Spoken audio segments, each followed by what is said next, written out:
Welcome everyone to the game between Nihal Sarin and Zhu Jiner at the Fujairah Superstars 2025. Nihal, of course, one of the best youngsters in the world of chess, and Zhu Jiner has become women's world number 2. That's just incredible what she's managed to achieve. She's surpassed Ju Wenjun, Tingjie, and all of them to become one of the strongest players on the planet. She's now second ranked in the world behind Ho Yifan. And today Nihal takes her on in this encounter, and Nihal is thinking for his first move. Recently Nihal comes to the board with kind of this freshness. He doesn't have anything particular in his mind what to play. Perhaps he gets this inspiration over the board and then plays it. I guess that's how he does it, but maybe not. D4, maybe this is part of his preparation and he was just taking time before the first move. And now pawn to e6. What will Nihal Sarin play? He goes bishop g5. This is known as the Torre attack. You pin the knight, and Zhu Jiner keeps it simple, takes the space in the center with d5. Nihal brings his knight to d2, maybe looking for the e4 break, and Zhu Jiner just breaks the pin with bishop to e7. He pushes his pawn to e3. One of the edges that white has in such positions is the fact that his bishop is outside the pawn chain while black bishop is blocked by his own pawns. Bishop h4. And now Zhu Jiner plays pawn to b6. She wants to trade the bishops here with bishop a6, which is a very smart idea because her own bishop is not doing much on c8. Pawn comes up to c3. Nihal is waiting. If you do bishop a6, then he'll take and give a check, winning the bishop. So bishop b7 played, and now a4 is played, trying to gain space on the queen side. Generally you respond back with a6, but look at the smart move by Zhu Jiner. Now that the queen can no longer come to a4, she plays her bishop to a6. Bishop takes on a6. Knight takes a6 and pawn pushes forward to a5.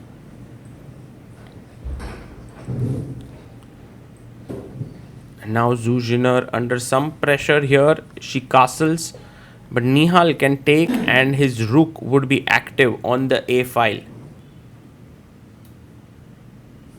And so he takes, a takes b6. Pawn takes on b6.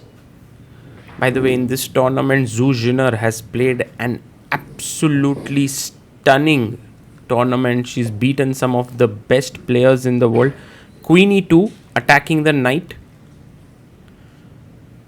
And Zhu Jiner goes queen c8, defending. And knight comes to e5. Once Nihal played his knight to e5, black responded back with c6. Maybe not the best move here. c5 would have been much better. But c6, Nihal castled, b5, and now rook a2, trying to double down the a file, putting pressure here. Rook e8, rook a1, and already big trouble here for Zhu Jiner. Bishop d6, and now bishop takes f6. Pawn takes, knight g4, attacking both these pawns. King g7 played to defend here, and now Nihal Sarin has a very strong move. The move that Nihal Sarin has in this position, which is incredibly strong, is e4, opening up the position against the black king. But will he play it? And it's amazing how in just 18 moves Nihal has got such a huge position, and he plays it. He plays e4, he gets up from the board, he has 25 minutes on the clock. Zhu Jiner has just 23 minutes. She pushes f5.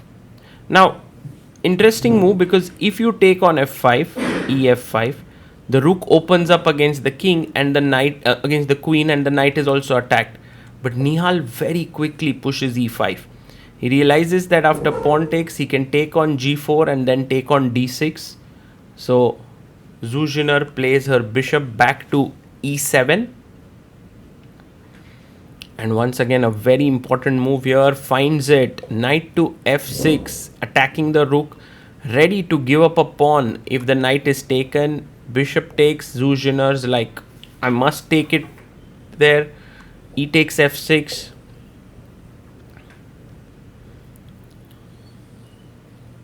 King takes f6.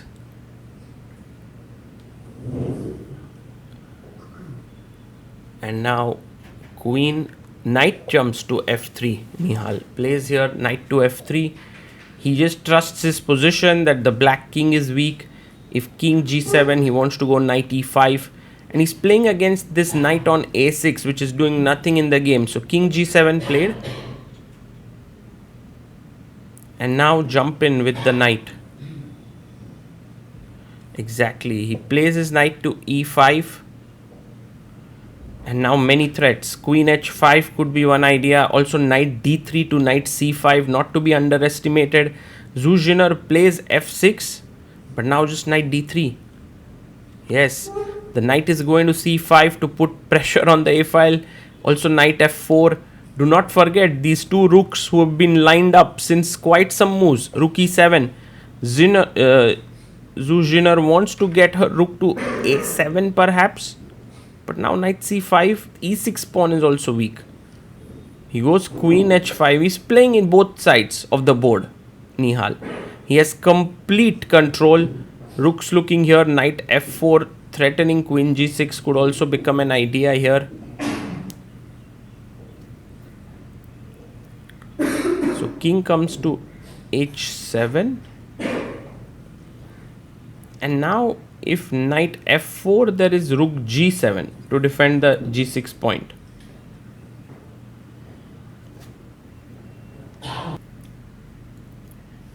And let's see how Nihal plays here. He finds knight f4, okay, but what does he have in mind for rook g7? You can't take on e6, right? Because queen e6, rook a6, rook a6, rook a6 and queen e1 is a mate. Well, Nihal is not attached to his rooks being doubled on the a file. He plays rook e1, putting pressure on e6. Brilliant chess here by Nihal Sarin. She goes queen g8. Well, now you can take here, but the g2 pawn is hanging. You can just tuck your king. It should also be totally better. But why hurry? Yeah, just play g3.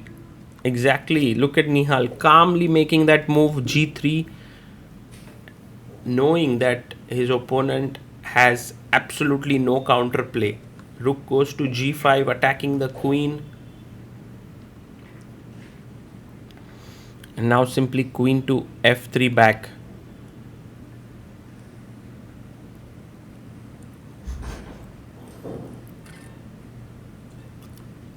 Plays it. Queen to f3. And now e6 is hanging. This position is kind of resignable. Knight c7. And Nihal can simply chop off the rook. Knight takes. And then pick up the e6 pawn. Oh, takes on 8. Maybe you can take with the queen. Yeah, that's what she does to keep the e6 pawn defended. But now you will see that if the e6 pawn falls, f5 and f6 also become super weak.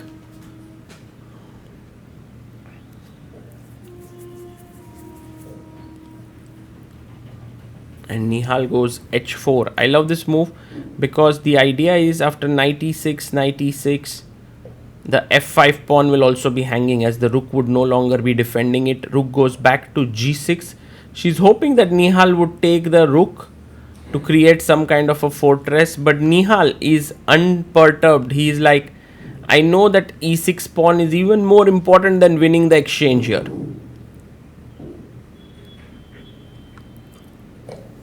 Knight takes on e6.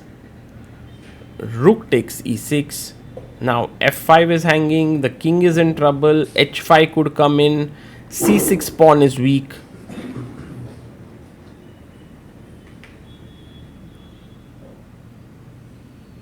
Zhu Jiner goes queen a1 check. You can see that she's not too thrilled with her position. She knows that it's almost done here. King comes up to g2. And now queen b1, protecting the pawn on f5. Rook takes c6, taken. And now d5 is hanging. Everything's just falling down. And Zhu Jiner resigns. Nihal scores a very nice win here. And just right out of the opening, he managed to dominate the game and play for the full point here.